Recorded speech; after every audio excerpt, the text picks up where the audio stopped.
ആചാര്യ T V Hindu ആചാരങ്ങളെയും അനുഷ്ഠാനങ്ങളെയും കുറിച്ച് കൂടുതൽ അറിയാൻ ഈ ചാനൽ സബ്സ്ക്രൈബ് ചെയ്യുക. ഇന്നത്തെ എൻ്റെ ജ്യോതിഷ വിഷയത്തിലേക്ക് ഏവർക്കും സ്വാഗതം. ഞാൻ ഇന്നിവിടെ പറയാൻ പോകുന്ന ജ്യോതിഷ സംബന്ധമായ വിഷയം, ഒരു പിടി അവൽ നിങ്ങൾക്ക് സാമ്പത്തിക നേട്ടങ്ങൾ ഉണ്ടാക്കിത്തരും. ഒരു പിടി അവൽ, ഒരു പിടി അവൽ കൊണ്ട് നിങ്ങൾക്ക് സാമ്പത്തിക നേട്ടങ്ങൾ ഉണ്ടാക്കാം. അതിൻ്റെ കാര്യങ്ങളാണ് ഞാനിവിടെ വിശദീകരിക്കാൻ പോകുന്നത്. സാമ്പത്തിക ബുദ്ധിമുട്ടുകൾ ഉള്ളവർ ഇതൊന്ന് ചെയ്തു നോക്കും. സാമ്പത്തികമായിട്ട് നിങ്ങൾക്ക് ബുദ്ധിമുട്ടുകൾ ഉണ്ടാവുമല്ലോ, ഇല്ലേ? സാമ്പത്തിക ബുദ്ധിമുട്ടുകളില്ലാത്തവർ വളരെ ചുരുക്കം പേരെ ഉണ്ടാവുള്ളൂ.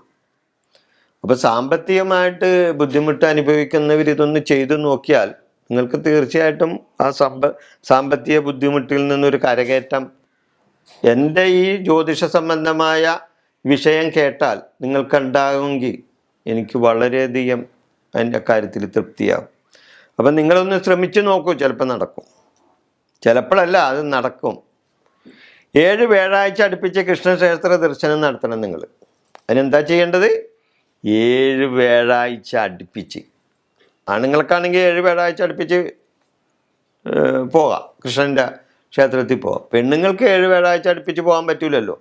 പെണ്ണുങ്ങൾക്കെന്ന് പറഞ്ഞു കഴിഞ്ഞാൽ പ്രായം കുറഞ്ഞവർക്ക്, പ്രായാധിക്യമുള്ളവർക്ക് പോകാം. അപ്പോൾ അങ്ങനെയുള്ളവർക്ക് 7 വ്യാഴാഴ്ച തികക്കാൻ പറ്റാത്തവർക്ക് 7 എണ്ണം തികച്ചാൽ മതി, അവരുടെ പീരീഡിൻ്റെ സമയത്ത് പോകണ്ട. അപ്പോൾ 7 വ്യാഴാഴ്ച ഭഗവാന് ഒരു പിടി അവൽ നടക്കൽ വെച്ച് ഭഗവാനോട് മുട്ടിപ്പായി പ്രാർത്ഥിക്കണം. ഒരു പിടി അവല് ഭഗവാന്റെ മുമ്പിൽ കൊണ്ടുപോയി ഭഗവാന് നടക്കൽ വെച്ച്, ഭഗവാന്റെ ശ്രീകോവിലിൻ്റെ നടക്കൽ വെച്ച് നമ്മ ഒരു പിടി അവല് നിവേദ്യമായിട്ട് അവിടെ സമർപ്പിക്കും. എന്നിട്ട് ഭഗവാനോട് മുട്ടിപ്പായി പ്രാർത്ഥിക്കണം, ഭഗവാനെ എൻ്റെ ഈ ഒരു പിടി അവൽ സ്വീകരിച്ച് ഭഗവാൻ എൻ്റെ ദാരിദ്ര്യം മാറ്റിത്തരണേ ഭഗവാനെ. ഞാൻ ഭഗവാനിൽ ആശ്രയം കണ്ടെത്തുകയാണ്. എൻ്റെ ദുരിതങ്ങൾക്കും എൻ്റെ ദോഷങ്ങൾക്കും മുക്തിയായി, എൻ്റെ സാമ്പത്തികമായ ബുദ്ധിമുട്ടുകൾക്കും മുക്തിയായി ഇവിടെ നിന്ന് ഭഗവാന്റെ അനുഗ്രഹം ഉണ്ടാകണേ ഭഗവാനെ എന്ന് നല്ലപോലെ മനസ്സുരുകി ആ നടക്കൽ നിന്ന് പ്രാർത്ഥിക്കുക. ഭഗവാന് ഒരു പിടി അവല് വെച്ചിട്ട് ആ വ്യാഴാഴ്ച ദിവസങ്ങളിൽ ഒരു പിടി അവലുമായിട്ട് ഭഗവാനെ നിങ്ങൾ കാണാൻ പോകണം. വീട്ടിലെ സമാധാനക്കുറവ് മാറ്റിത്തരാൻ പ്രാർത്ഥിക്കണം. സാമ്പത്തികമായിട്ടുള്ള പ്രയാസങ്ങൾ മാറ്റിത്തരാൻ വേണ്ടി ഭഗവാനോട് പ്രാർത്ഥിക്കാം. കടങ്ങൾ കൊടുത്തു തീർക്കാൻ വേണ്ടിയുള്ള ഒരു സാഹചര്യങ്ങൾ വന്നു ചേരണേ ഭഗവാനെ എന്ന് നിങ്ങൾക്ക് പ്രാർത്ഥിക്കാം. അങ്ങനെ നിരവധി കാര്യങ്ങൾ, നിങ്ങളെ ബുദ്ധിമുട്ടിക്കുന്ന നിരവധി കാര്യങ്ങൾ നിങ്ങൾക്ക് ഭഗവാനോട് പ്രാർത്ഥിക്കാം.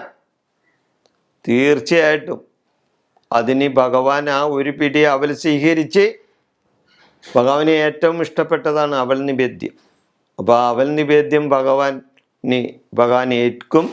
അത് അവിടെ വെച്ചിട്ട് നിങ്ങൾ ഭഗവാനോട് നല്ലപോലെ പ്രാർത്ഥിച്ചാൽ നിങ്ങൾക്കതിൻ്റെ ഫലമുണ്ടാവും. അങ്ങനെ 7 വ്യാഴാഴ്ച മുടക്കം വരാതെ ഭഗവാന് അവൽ നിവേദ്യം നിങ്ങൾ സമർപ്പിക്കണം. ഭഗവാനെ കാണാൻ കുചേലൻ വെറും കൈയോടെ അല്ലല്ലോ പോയത്, ഇല്ലേ? ഭഗവാന്റെ സതീർത്ഥ്യനായ കുചേലൻ ഭഗവാനെ കാണാൻ പോയപ്പോൾ എങ്ങനെയാണ് പോയത്?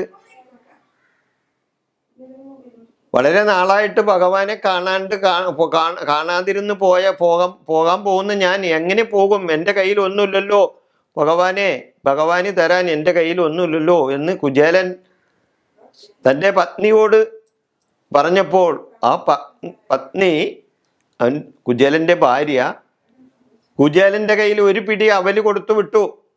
ഇതാ ഇവിടെ ഉള്ളത്, ഇത് നിങ്ങൾ കൊണ്ടൊന്ന് ഭഗവാന് സമർപ്പിക്കൂ. തീർച്ചയായിട്ടും ഭഗവാൻ നിങ്ങളെ അനുഗ്രഹിക്കും എന്ന് അവർക്ക് പൂർണ്ണമായി വിശ്വാസമുണ്ടായിരുന്നു, കുചേലൻ്റെ ഭാര്യ, ഇല്ലേ? അതുകൊണ്ടാണ് ഭഗവാൻ ആ ഒരു പിടി അവലുമായിട്ട് കുചേലൻ ഭഗവാനെ കാണാനായിട്ട് ആ ഒരു പിടി അവലുമായിട്ട് യാത്ര പുറപ്പെട്ടത്, ഇല്ലേ? ഭഗവാനെ കാണാൻ കുചേലൻ വെറും കൈയായി പോയില്ല, ഒരു പിടി അവലുമായാണ് പോയത്. ആ വസ്തുത നമ്മൾ മറക്കരുത്.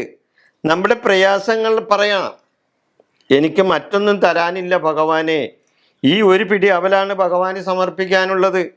ഇത് സ്വീകരിച്ച് ഭഗവാൻ എന്നെ അനുഗ്രഹിക്കണം ഭഗവാനെ എന്ന് പറഞ്ഞാൽ, നിത്യദാരിദ്ര്യത്തിൽ കഴിയുന്ന എൻ്റെ ദാരിദ്ര്യങ്ങൾ മാറ്റിത്തരാൻ ഭഗവാന് കഴിയണേ, ഭഗവാന് കഴിയും, ഞാൻ ഭഗവാനിലെ ആശ്രയം കാണേണ് എന്ന് ഭഗവാനോട് മുട്ടിപ്പായി പ്രാർത്ഥിച്ചാൽ തീർച്ചയായിട്ടും ആ ഒരു പിടി അവലുകൊണ്ട് നിങ്ങൾക്ക് സാമ്പത്തികമായ നേട്ടങ്ങൾ ഉണ്ടാക്കിത്തരാൻ സാക്ഷാൽ വൈകുണ്ഠനാഥനായ ഭഗവാന് സാധിക്കും. അത് സത്യമായ കാര്യമാണ്. ഈ വിഷയം ഞാനിവിടെ അവസാനിപ്പിക്കുകയാണ്. ജ്യോതിഷ സംബന്ധമായ എന്ത് കാര്യത്തിനും നിങ്ങൾക്ക് എന്നെ വിളിക്കാവുന്നതാണ്. വിഷയം ഞാനിവിടെ അവസാനിപ്പിക്കുന്നു. നന്ദി, നമസ്കാരം.